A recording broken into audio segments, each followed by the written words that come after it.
अरे सड़िया को मोरिया से अरे राजा जी खुल जाता हई ठीक से पहनाई ना तो दर से भी छूल जाता।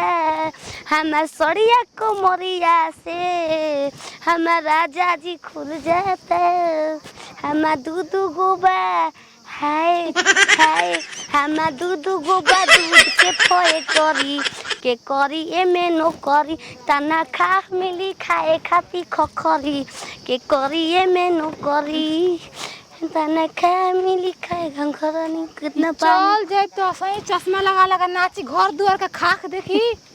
लड़का कहता चल जीबी त हम मेहरा देखी घर दुआर घूमरे पर खेलबू खेली हम हूं था गई गेहूं काट कर था गई रे कुत्ती नाचे में तब ना लगेला का डीजे बजना नाच हम मुंह दीजे ह तो देखत नहीं है घर देखिए निमन से ठीक बा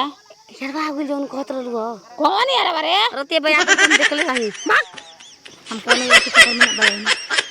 बकरी बारे से 6-7 गो बेचब त नाक में के नथुनी मरे बड़े बड़े बकरी दाए वाला बारी वन के बेचब अच्छा हटला छोटा बूता दादा लिपस्टिक मार नहीं हर जात रू नहीं यार आपने बात इतना ब्रांडेड लिपस्टिक ना मारता हमारे भतीजा हमार भौजी का कहे गरीब घर में बड़ी तो लिपस्टिक क्यों ना लगाओ निमन हैं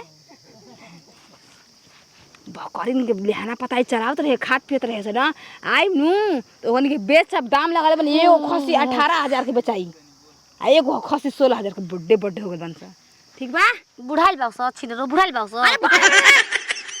हम बेच देब जो बेचे के नहीं खे देखे के बा खियाए के बस सानी गोद दिया आब तो बेचे सानी कहां से ले आई सोबत सारे के ना सानी को सानी मारो बज्जी का पानी डाल के जूठ डाल के तो का के तो जूठ हम कहां से ले हम खइबे ना कर तो जूठ बची कहां से खइले रहबी ना खाऊंगी जी का रहबी ऐसे ही हवा पी के सहारा से बियाह है के नतिया अपन लड़का हम पछताता नहीं बहुत पछताया का हम अपन ससुर बना के पछताता है काहे के तो बियाह गईली के सास रे उहे वाला तू कॉपी हरामजादी चश्मा लगा के चल तलू डीएम लगा तलू एकदम साफा मड़ई के घर में रहे के चल तल चश्मा लगा के जाता नहीं निमन से घर द्वार देखिए कने घूमे माजी है जल्दी आ जाई अरे चश्मा लगा के है सोम लागो तारो साउथ वाला हीरो से न कम लागो तारो कि तोहर के दिल अब देखबे सजन तू तो बम लागो तारो जाई देखी रारी बकरी के हाई देख संग ने खे छूटत बुझाता कि बियाह शादी ना करबू ए घर पर का मैं बियाह कराई लगा जल्दी ती करू बैठा के खाए ना दे तो वो जुबान चलते का खा तिया कब्बे से ए दे रे ए बड़की कनवा वाली का हाला पर सुन तो नहीं के ए छोटकी सिंगिया वाली ओने ताकतिया ए उते सब आम से उते चल नहाला रारो चल आई थानत आधे गोरे उठत है जरारो तो लोग हम परेशान बानी जूठ ना रे घर में ना ले लाई हो आए हो बतावा तो ई देखा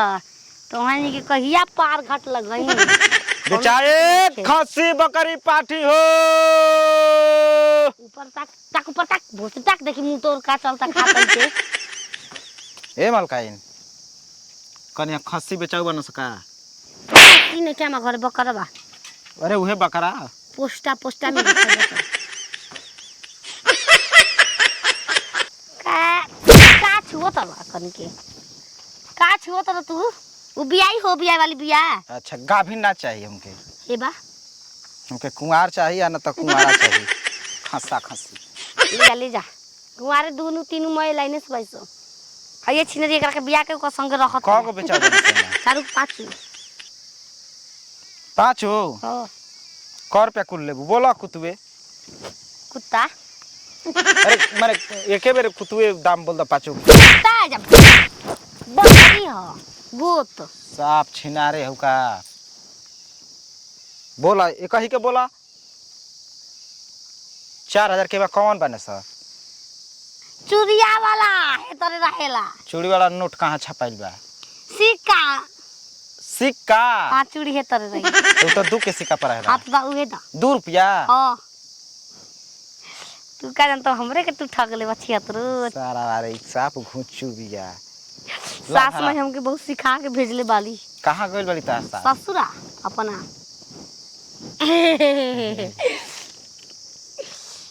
दूध के नहीं खी। ये बा 2 गो ले जाता नहीं 5 रुपया दे देता नहीं। ई कम काहे हेते अथनी भर के रुपए काहे देत उ भीतर सोना भरल बा ओमा 1.5 लाख के उ बेचाई हाउ से। किया चल दादा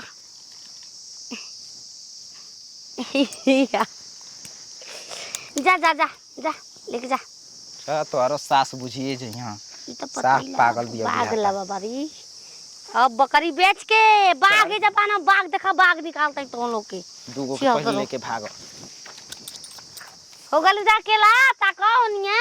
तकते रहो जब देख रानी अपने बात तो कैसे ही अलग करा दे जाते हो कुछ कीन के खाइब। बड़ा बढ़िया लागता हो अब कहिया आई रे कीन के खाता नहीं ना टेंशन ले रहा मेरा हां कितना पैसा में कितना मिल गया सामान फूल पत्ती वाला देता लो सो कौन मिठाई होई जलेबी बाप है रे बाप थक गइली कनिया ए पगली गाड़ी हो घर में घुसल गया ये जे खान तू अखिया ढकेल वालो पंगुआ ई कहाँ ले रानी पूरा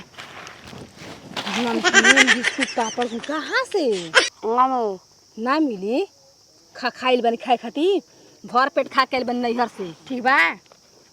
कहाँ से पैसा रे अपन अपन बेच के का बेचले गेहूं चाउर फिर बेचल बली का कोठले में से निकाल के भुतरी बतरी गोत ए चाची बालू बतरी गोत का बेचले सानी गोते वाला जब कमाओ कर रो करे के तो सारे भूसा बेच दली का ए चाची के छेत्र मेले वाली के मेले बकरिया बेच चलू का? ना हो बकरी भी हमार चलो बकरी हम काहे बेचल देखो और रमकलपुर के औ का कहला कि मौलवी के लइका बा इरशादवा आई रहल ले जाए खातिर इरशादवा ओही की कहतली का रे हमें बेच रहे कहत कि एगो बकरिया के 1500 के हाथा में सस्ता बेचे के तो बात बेच रहल हमरे के 1500 के हमार बकरी बेचा गइल ना हटने पैसा के 15 रुपया के 15 रुपया में हमार बकरी बेचा गइल ओ तू तो बकरी आए ले तो 1500 के बेच देले। अरे बबुआ नहीं हर घर नहीं आई पगड़ी अरे का जान वो बकरिया दूस बोका के रखले रहे वो ओसे भी ओकरा काट रूप बाहर निकल जितना देत घर के सब बात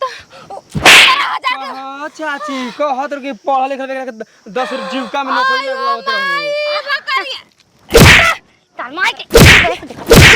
ढेर तू पड़ रहा तारा जीविका खातिर फार्म खातिर झगड़ा कइले रही। जीवा में नौकरी लगावे खातिर सरकारी काम करी बकरी बेच रहा तो 1 लाख मांगी त ए बस ओकर घर देखले बड़ा के? जोले को लटे बकरिया देखले बानी मैं बड़ा देख ले चला जल्दी बकरी दे 2000 पैसे दे दिया हम खाली रामकलपुर जा मौलवी के लइका हो इरशाद नाम हो अरे इरशाद केवन मौलवी के हम जो भाई साथ फिर साथ हम को नाम जो जो मस्जिद बा हो खुश रहो तू बोला के कहत रही कहिए से ले तो बकरिया हम दे देते तो ना ले हला आया रारी जब बेचा के सुतात ला घरवा हम तो कैसे कहले हैं हेने घुसा होने के चलतला जाके हम देखा फिर देखिए का होला ए चाची हई गई रास्ता तक जा हो